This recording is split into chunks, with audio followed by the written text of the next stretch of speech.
Okay, good afternoon. We'll start things off today with Georgia. The United States is deeply troubled by the arrest of opposition leader Nika Melia and other members of the opposition in Georgia. Excuse me.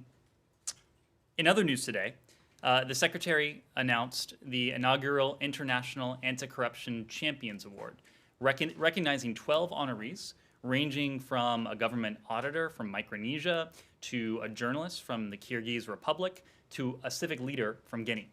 These 12 courageous individuals deserve recognition for their tireless work to defend transparency, combat corruption, and ensure accountability in their own countries. Corruption's impact on the quality of governance, security, and economic stability is well understood. It erodes the trust and confidence of citizens in their public institutions and puts an anchor around the necks of developing economies. The United States remains committed to anti-corruption efforts around the world, and we recognize that we will only be successful by working in concert with dedicated partners and countries also striving towards fulfilling international anti-corruption standards. So with that, Matt, I'll take your question. Thank you.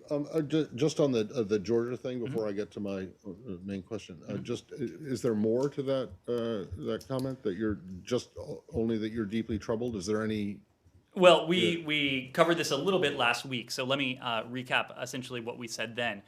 We are deeply concerned by political developments in Georgia. We again call on all parties to exercise restraint and to avoid any actions or rhetoric that could escalate tensions or result in violence.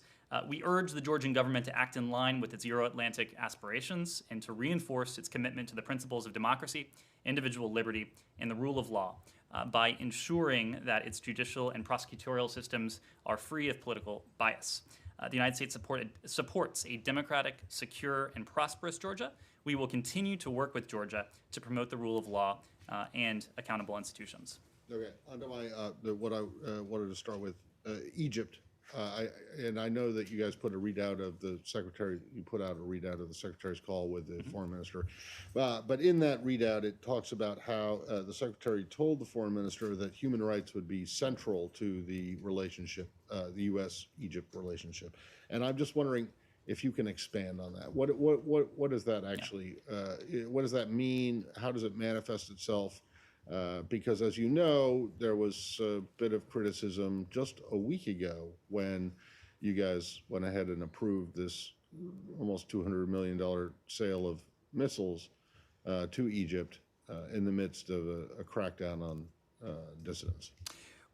Matt, what I would say is to reiterate something that President Biden first said on the campaign trail. I believe it was in October of this year. He made the point, and it's a point that applies to his now administration, that human rights are values, principles that are universal, will always be, we will always carry them with us in our bilateral relationships.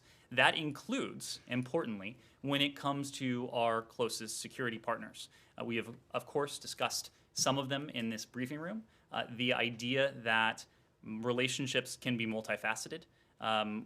We have interests, but we, of course, have our values. We're never going to discount our values in pursuit of our interests. And that is true in the case of Egypt. The president and the secretary, they've been clear that democracy and human rights must be at the forefront of U.S. foreign policy. The State Department consistently discusses with the government of Egypt our concerns over lack of respect for human rights, including freedom of expression and freedom of association. We spoke last week, multiple occasions, about the detention of the family members of Mohammed Sultan.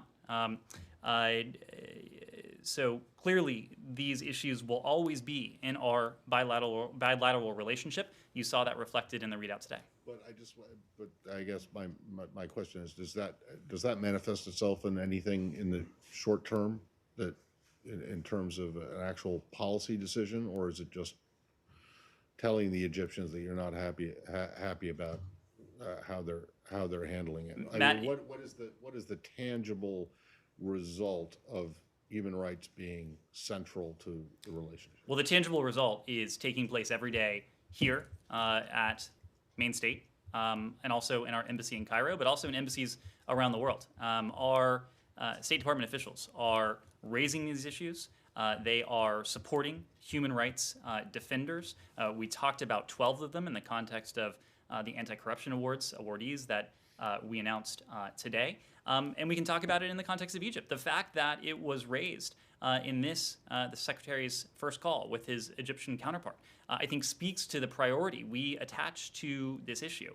Of course, Matt, you'll probably be the first to remind me that words are no substitute for deeds. And so you can see those deeds, well, you would see those deeds, if you could see the work on the part of what is going on in our embassy in Cairo, what's going on here. It's the first call. I'm happy to take. You know, I just want to know if there was if there's anything like in the immediate term after this call, and him saying that it's going to be central. If there's any shift,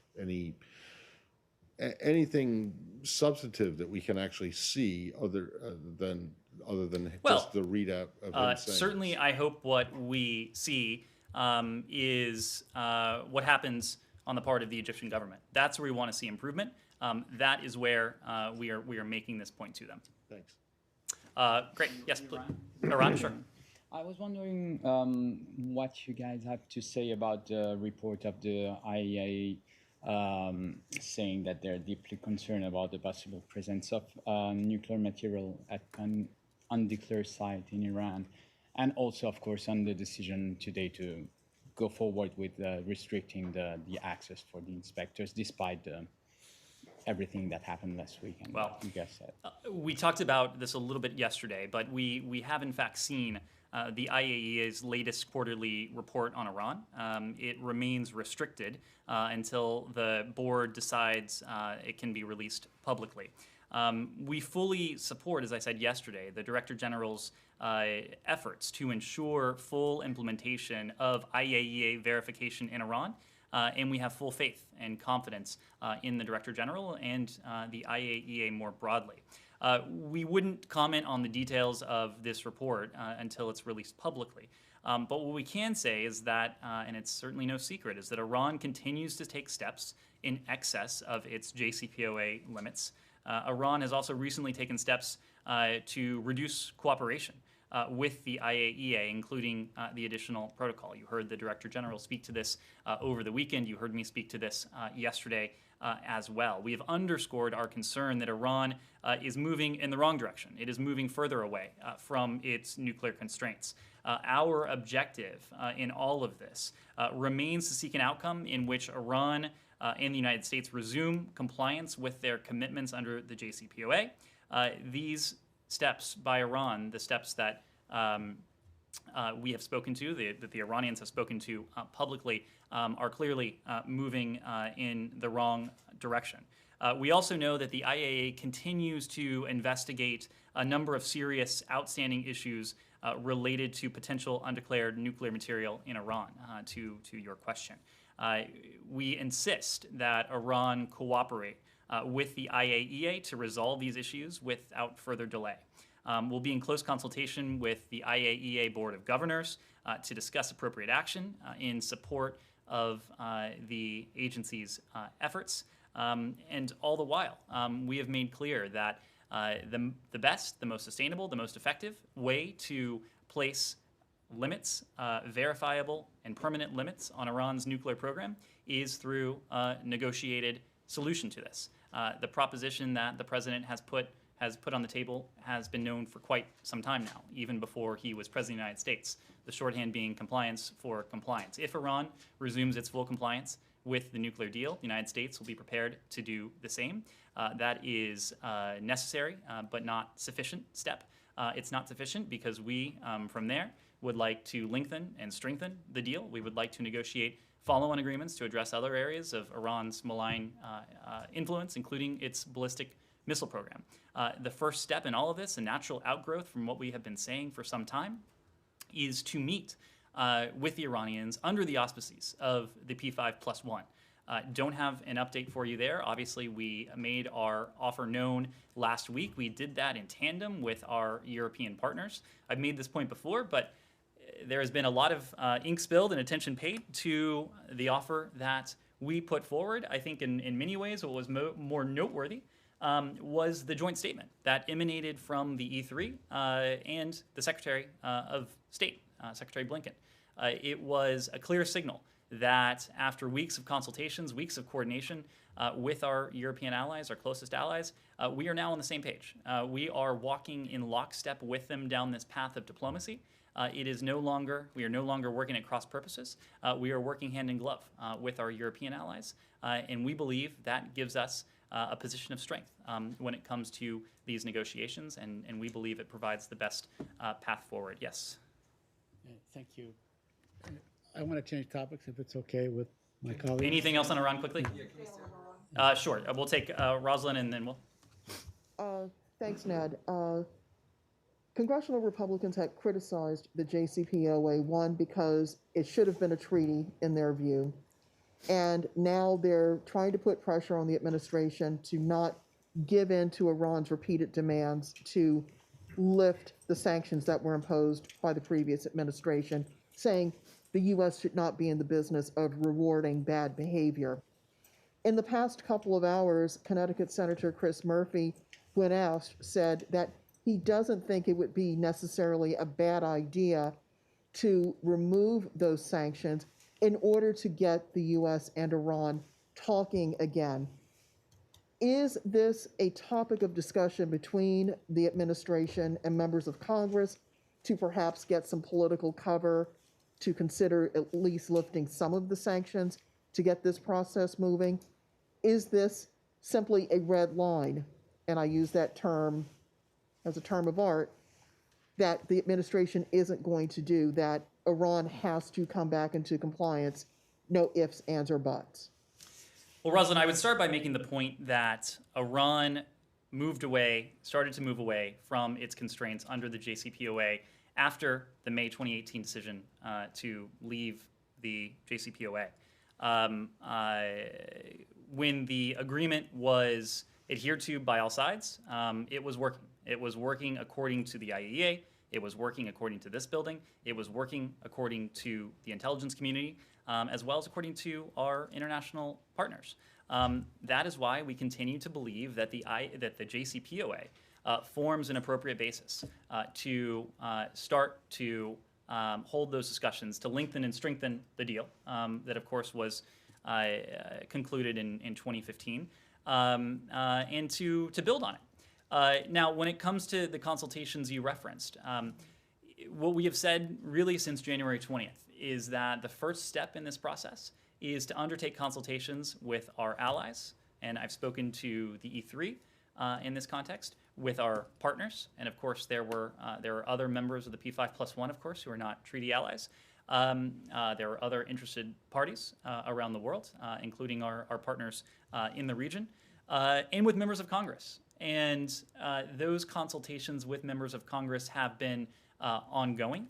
We want to make sure that, well, I should say that we know that our approach will have the most legitimacy and prospects for success when we have that support, not only from our partners and allies, but from key members of Congress. When it comes to the proposals that have been put on the table, our retort here is quite simple. We offered last week to meet with the Iranians. We said we'd be willing to meet with the Iranians in the context of the P5+1, because that's where we believe these issues are best discussed and adjudicated.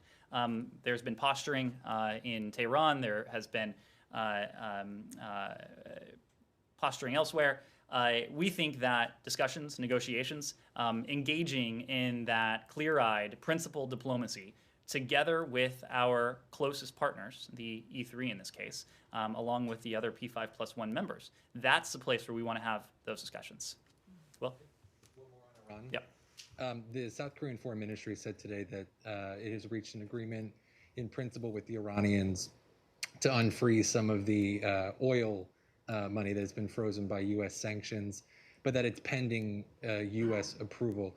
Is that the case, and are you involved in discussions with the South Koreans to unfreeze that money? Well, we don't have a comment precisely on that, precisely because there has been no transfer of funds, as you alluded to. We wouldn't want to comment on bilateral negotiations with other countries.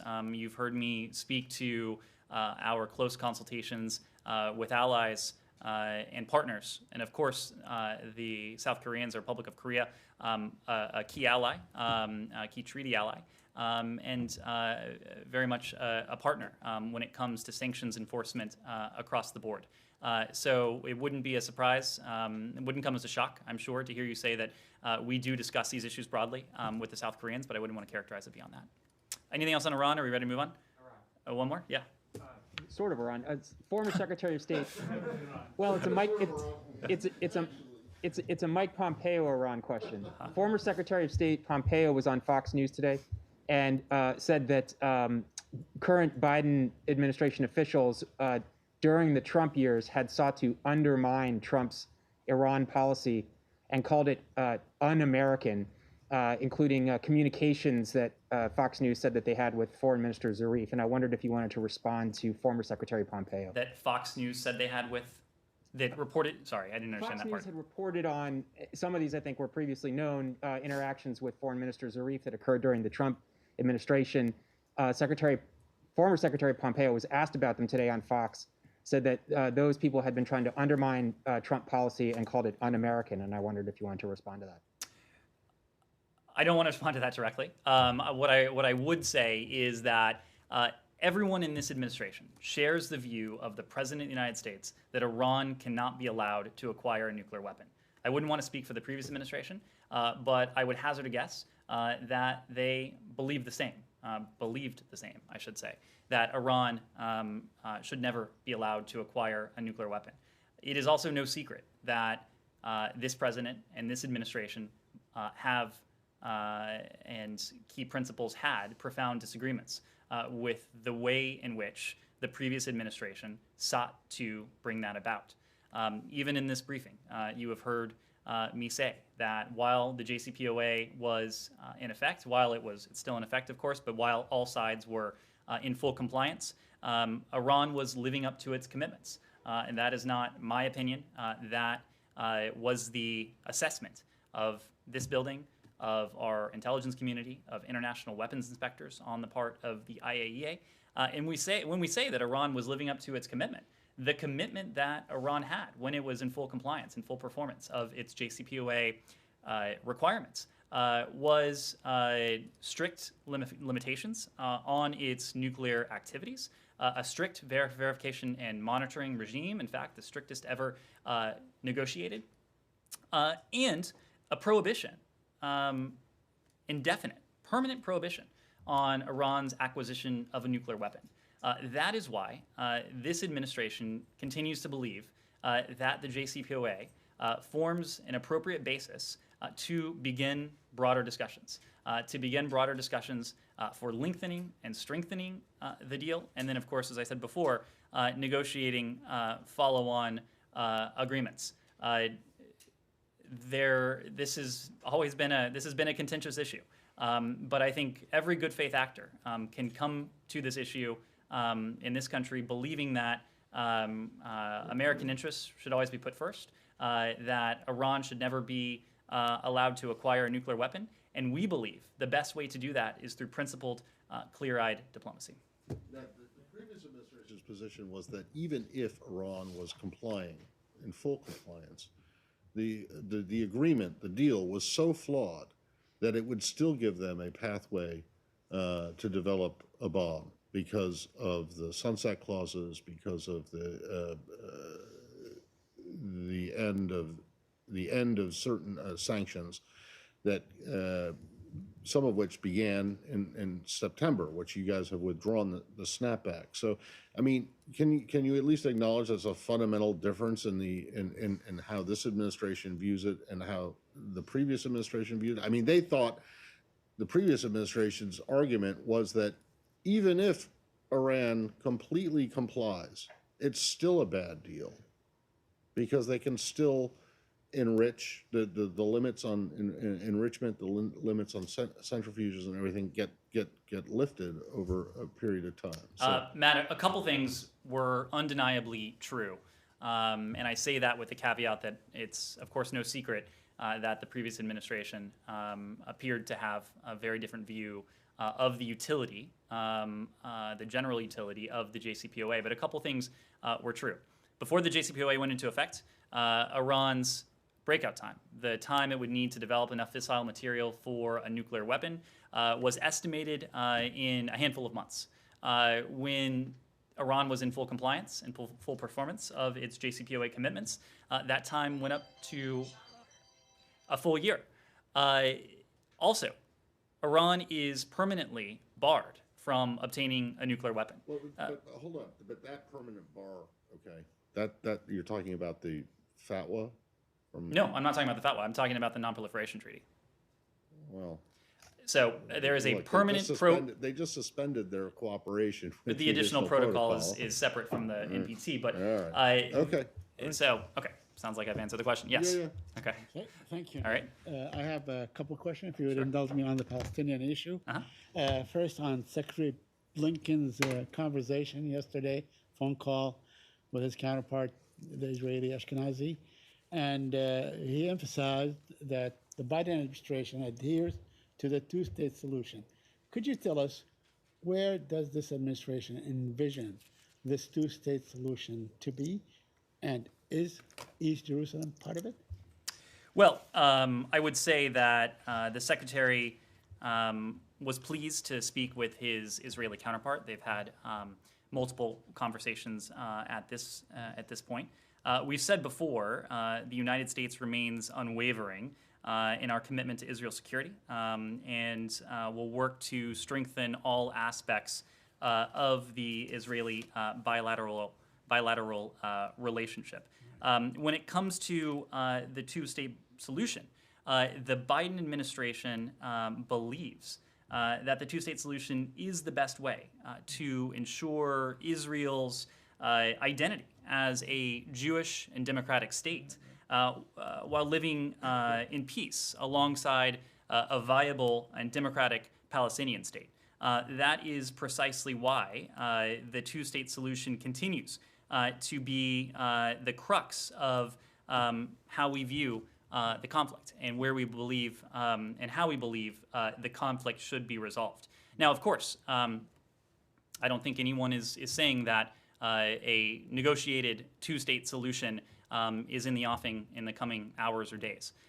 We are realistic, but at the same time, we believe it provides a durable framework for the end state that we've talked about. But you know, so much has changed. I mean, do you feel that you have leverage with the current Israeli prime minister, who's running for re-election very soon? I mean, is it really worthwhile to speak with him about not taking unilateral actions? I mean, do you see him to be amenable to whatever issues that you raise with him on? Well, I think this goes back to the issue I was speaking to before, that the United States, we're the world's strongest, most powerful country. We can pursue and accomplish multiple things at once. We have interests and we have values. Those things need not be inconsistent, and in fact, our interests are our values, and vice versa. So when it comes to the two-state solution, our values are at play on both sides, frankly. We believe Israel should continue to be a Jewish and democratic state. At the same time, we believe that the Palestinians deserve their legitimate aspirations for statehood and independence. So we bring our values with us in every relationship across the board. We talked about it in Egypt. We've talked about it in other countries in this room. And it's certainly true when it comes to Israel as well. Right. Just if you indulge me just a little bit, but this prime minister has had a tradition, and during every election, almost every year, where he would take unilateral action to satisfy a very fundamentalist base and so on, the settlers. I mean, let's be open and so on. If he takes such actions, are you telling him not to at all? And will there be consequences if he did? I think, and I may have said this in response to one of your previous questions, but we have been very clear from this room and more broadly. We believe it is critical for Israel to refrain from unilateral steps that exacerbate tensions and undercut those efforts to advance a two-state solution. Again, we believe in the centrality and the premise of a two-state solution. We don't want to see either side take a step that would put that further out of reach. On COVID, please, just one last thing on COVID. I know that my colleague from Harris asked you last week, and he suggested that the Israelis are allowing 100,000 vaccines to go in, but until today, really nothing has happened. Are you following up on that? I mean, the Israelis seem to be withholding, as a matter of fact, preventing these vaccines from going to Gaza, going to the West Bank, and so on. What is your position on this? And especially with the World Bank report yesterday saying that the situation is really quite disastrous there, and it needs to be quick remedy. Well, we believe it's important for Palestinians to achieve increased access to COVID vaccine in the weeks ahead. I think I talked about this, I guess it was on Friday. We believe it's important for their own needs. It's important for Israel's health and security as well. But there's also a broader dynamic at play. As long as COVID is uncontrolled in any part of the world, we can see the development of these variants that have posed such a challenge to us. That is why this administration has undertaken an effort to distribute a safe and effective vaccine to millions of Americans per day and some days. And it is also why we have made commitments on the international stage through Gavi, the $2 billion commitment the president announced late last week, followed by a longer-term additional $2 billion. That near-term $2 billion is we have prioritized it precisely because we know that no American can ultimately be safe, or that this country cannot ultimately be safe from COVID while it continues to run in the wild. And the more people we can vaccinate, of course, in this country, but the more people who are also vaccinated around the world, the quicker we can squash this pandemic and protect Americans here at home. Rich. Ned, you released earlier today a readout regarding the Secretary's call with the Polish foreign minister. The foreign minister wrote that he and his Ukrainian counterpart were calling on the Biden administration to use all means at their disposal to prevent Nord Stream 2 from happening. Do you agree that this administration, or will this administration agree that you guys are on the same page, that you're using all at your disposal to stop Nord Stream 2? Well, Rich, I think we talked about this a little bit yesterday, but in the first weeks of this administration, we conducted the assessment that we submitted to Congress on Friday.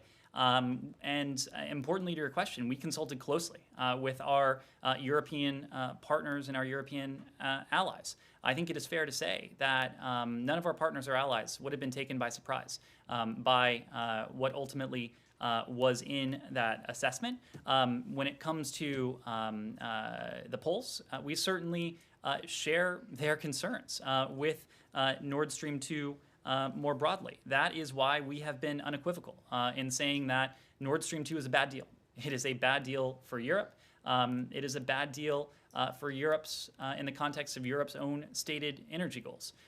So this is not what we submitted on Friday. It was not the end of the story. It was a report that Congress required. Congress obviously has a legitimate interest in this. We will continue to keep Congress apprised. And if additional policy responses are warranted to fulfill legislative requirements or to fulfill our interests when it comes to Nord Stream 2, we won't hesitate to do that. As part of your consultations, a bipartisan group of lawmakers sent a letter last week. They used open source data to identify ships that were working on that project. They say they've not gotten a response. Is the State Department looking into that, the charges in that letter, and can they expect a response?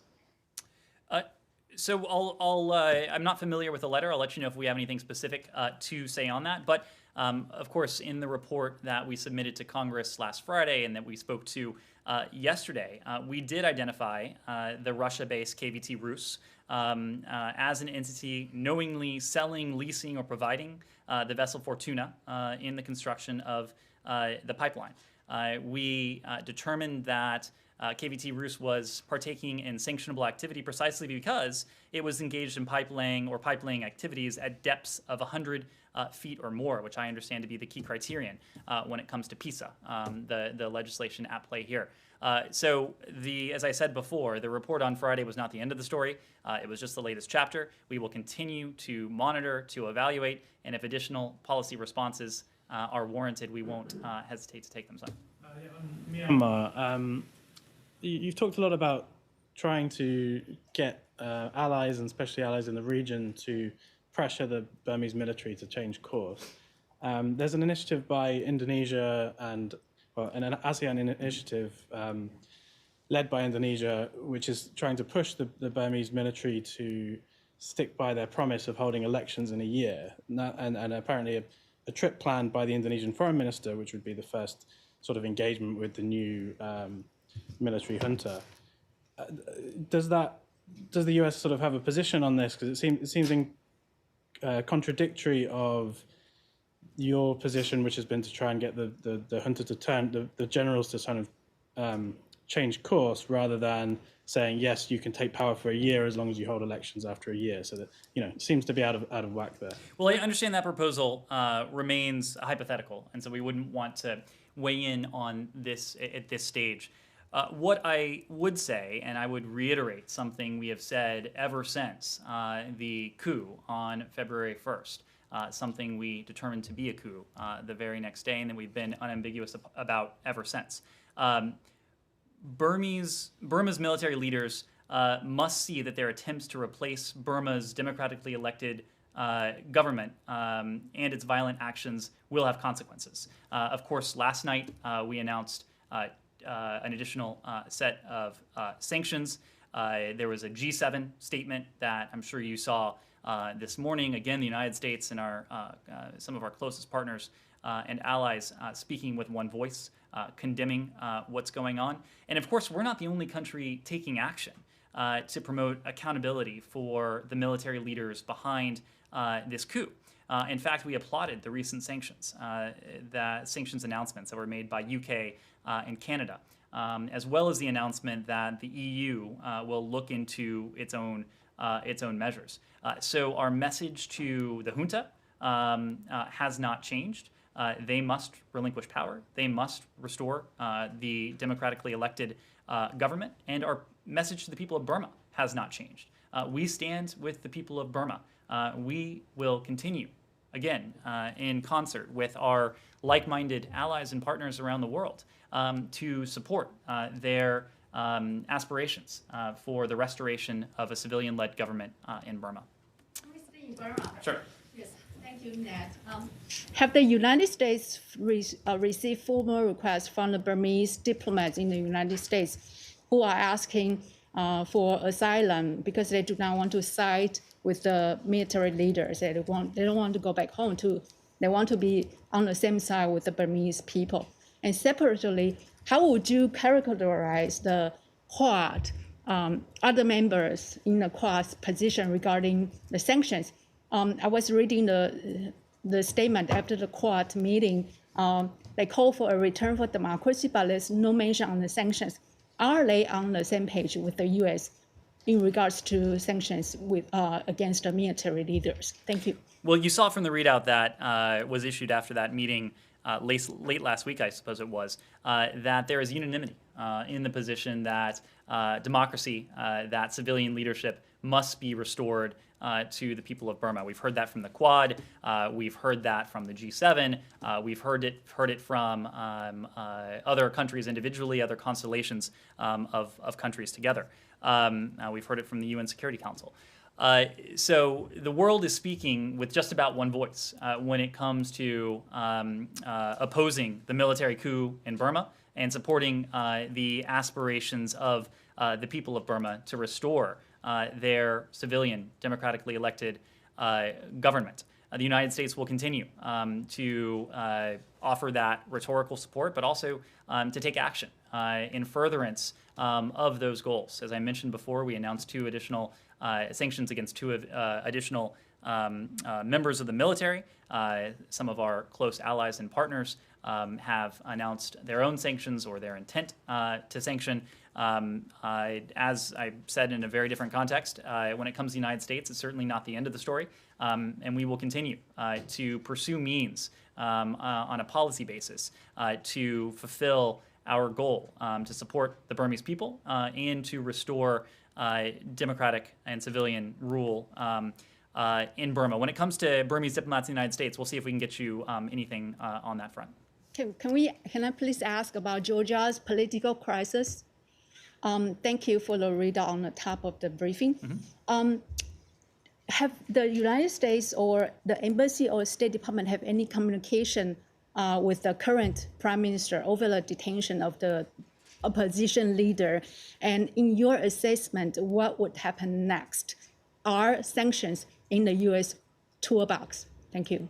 Well, as I said, we urge the government of Georgia to act in line with its own aspirations, with its own Euro-Atlantic aspirations, and to reinforce its commitment to democracy, individual liberty, and the rule of law by ensuring that its judicial and prosecutorial system is free of political bias. We have made no bones about where we stand. The fact that I'm saying this from the podium is certainly a good indication that we have had more candid discussions with our interlocutors, including interlocutors in Georgia. Again, not to be repetitive, but this goes back to what we've said several times throughout this briefing about the United States always having our values, taking our values in hand when we enter into bilateral relationships or in multilateral fora. Clearly, there are values we hold dear at play here: liberty, rule of law, a prosecutorial system that is independent and free of political influence. Can I ask about Uganda? Sorry. I'm sorry, about Uganda? Uganda, yes. Can I just get a Georgia question? Yes, please. Does the arrests in the United States view threaten Georgia's NATO aspirations? Look, what we've seen in recent days is in contravention of Georgia's own Euro-Atlantic aspirations. I wouldn't want to go beyond that. What I will say is they'll be watching closely in the hours and days ahead. We've made no secret about what we believe needs to happen with Georgia, and we'll see if that's the case. Uganda? Yes. So opposition leader Bobby Wine said on Sunday that he was dropping the legal challenge to Uganda's presidential election results that handed the victory to incumbent Museveni, citing Supreme Court justice hearing the case were biased. Can the State Department comment on the latest development? And does the U.S. consider Museveni as a reliable partner in the war against terror? Well, I believe we said this before, but it probably bears reiterating that Uganda's January 14th elections were marred by election irregularities and abuses by the government's security services against opposition candidates and members of civil society. We strongly urge independent, credible, impartial, and thorough investigations into these incidents. We'll consider a range of targeted options to hold accountable those members of the security forces responsible for these actions. When it comes to President Museveni, Uganda, of course, does continue to play a regional role and does have an important role when it comes to some of our interests in the region. It is a troop contributing country to AMISOM in Somalia in its international efforts to defeat al-Shabaab. But again, this goes to the point that we've now made even more times throughout this briefing, that we can pursue our interests and pursue our values at the same time. We are considering, as I said, a range of targeted options to hold accountable those who are responsible for what we saw in the context of Uganda's elections, just as we continue to work with Uganda to pursue some of our mutual interests. We'll take a final question or two. Let's try and move around a little bit. Yes. Yeah, I wanted to ask you about the Biden's administration had said over and over that it wanted to see an end to the war in Yemen. What steps, if any, is the U.S. administration taking at this point? And if I can bring in Iran into this conversation, as the U.S. is trying to get Iran to the negotiating table, what role do you envision Iran playing in Yemen at this point? Well, when speaking to the steps that we have taken to prioritize an end to the war in Yemen, first, the President of the United States made very clear in his visit here, I guess it was a few weeks ago now, last month, that we would prioritize and throw our energy behind a diplomatic solution, working closely with the UN envoy, Martin Griffiths. That same day, he appointed a career Foreign Service officer, Tim Linderking, to be our special envoy for Yemen. The fact that this administration named a special envoy, someone with the respect both in this building and in capitals around the world, to take on this work full time, I think speaks to that prioritization. When it comes to Tim Linderking, we mentioned yesterday that he is now back in the Gulf. He is currently meeting with interlocutors in the region. This comes just a week or so after his first trip to the region. He went to Saudi Arabia shortly after he was named. He met with Martin Griffiths. He met with representatives of the government of Yemen, our Saudi interlocutors as well. So he has been hard at work in this building and in the region already in an effort to seek to push forward that goal of a political solution to this conflict in Yemen. Yemen, which is now home to the world's worst humanitarian catastrophe. Speaking of that humanitarian catastrophe, we look forward to participating in the UN high-level pledging event on the humanitarian crisis in Yemen on March 1st, which I believe is next Monday. It's an event that's co-hosted by Switzerland and Sweden. March 1st. Yep. No, you don't believe it is. It is next Monday, right? According to the calendar. I believe it is Monday because it is Monday. As I said, the humanitarian crisis in Yemen, it is home to the world's worst humanitarian crisis, and we are seeking to raise the ambition not only in this country, but from on the part of our partners too, when it comes to what they are willing to contribute and able to contribute to bring an end to the humanitarian plight of the Yemeni people. I saw one final question there. Yeah. Yes, thank you. If I could, two China questions. There's been some speculation about who the ambassador would be for Beijing, and I know you can't drop hints from the podium, but could you give us a sense of the timing for when we will see the nominees put forward? And also, can you give us any sense of what are the attributes or skill sets that the Biden administration is looking for, or the Secretary Blinken is looking for, given the very contentious nature of the bilateral relationship? The other question is just regarding the upcoming bilateral between President Biden and Prime Minister Trudeau.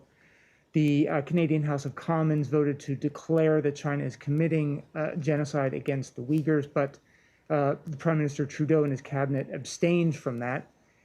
So the position of the Biden administration, as we know, is that these activities do constitute genocide. So I wanted to get a sense of what the Biden administration, what Secretary Blinken proposed to do to get the two sides on the same page on this issue. So on your first question, as you know, ambassadorial nominations are the prerogative of the president. And so I'm not in a position to offer any sense of timeline and certainly not the identity of who might ultimately end up representing our interests in Beijing. I think what we do know, however, is that our ambassador will be responsible for helping to steward an approach to China that has competition at the center. We know that this is a relationship that has adversarial elements, it has competitive elements, and the competitive elements are really at the crux of that relationship. It also has a number of cooperative elements, and we've talked about the fact that when it is in our national interest, in America's national interest, that there can be times when cooperation will be on the table. Climate, for example, is one of those areas. So whoever ends up in Beijing will have a lot on her or his plate, and the president will want to make sure that that person is appropriately empowered and sees eye to eye with the president on the best approach to compete and ultimately to outcompete with China on the issues that are near and dear to us. On genocide, we've been very clear that Secretary Blinken has determined that what has taken place in Xinjiang was genocide. We've also been very clear that it constitutes crimes against humanity. Obviously, other governments are looking very closely at this. There are different processes within different capitals. I wouldn't want to speak to any other government's efforts to define or even to evaluate what has gone on. But I will say that we have prioritized an approach to China that, in the first instance, seeks to ensure that we are competing with and outcompeting with China from a position of strength. And there are a number of sources of strength. Our values are a source of strength. Our alliances and partnerships are a source of strength, and it's relevant to your question. When we seek to take on China alone, as we've done in the past, I think that the results would be meager compared to what we can do when we are galvanizing collective action, when we are bringing our European allies, our allies and partners in the Indo-Pacific along with us. And that is in essentially every realm, the security realm, when it comes to human rights abuses, as you mentioned. And so that's precisely what we are trying to do. I'm sure we'll be speaking a lot more about the ways in which we will seek to bring those partners along, not only to highlight the abuses and the outrages that have taken place in places like Xinjiang, but ways to seek to change behavior on the part of Beijing, seek to change that underlying conduct. Can I just ask you a technical question on what you just said? You said Secretary Blinken has determined that what's taken place in Xinjiang is a genocide. Does that mean that since in the last 30 days, this administration has undertaken a new review that's different from the one that the previous administration took? Because, you know, Secretary Pompeo had determined that it was a genocide as well, and Secretary Blinken or then designate said that he agreed with that determination. But has this administration made its own new determination separate from the previous administration's one? So this building, along with our interagency partners, we are constantly evaluating all sources of information when it comes to what's going on in Xinjiang on a human rights basis or anywhere else. Our Bureau of East Asian and Pacific Affairs, our Bureau of Global Criminal Justice, our Office of the Legal Advisor, INR, a number of other entities are constantly looking at those inputs. But Secretary Blinken has been very clear, and he has the prerogative to say this. What has taken place in Xinjiang constitutes genocide. I just want to know if there was a separate new determination by this administration since January 20th that is a genocide, or if you're just agreeing with the previous administrations, which I understand. Secretary Blinken came to that conclusion on the basis of the information he was receiving as a close advisor to the president-elect. Prior to becoming secretary. Well, he mentioned it in his confirmation hearing, which took place prior to January 20th. But we are constantly evaluating and reviewing what is going on so that we can shine a spotlight on human rights abuses and ultimately hold to account those who would perpetrate them. Thank you very much. We'll do it again tomorrow.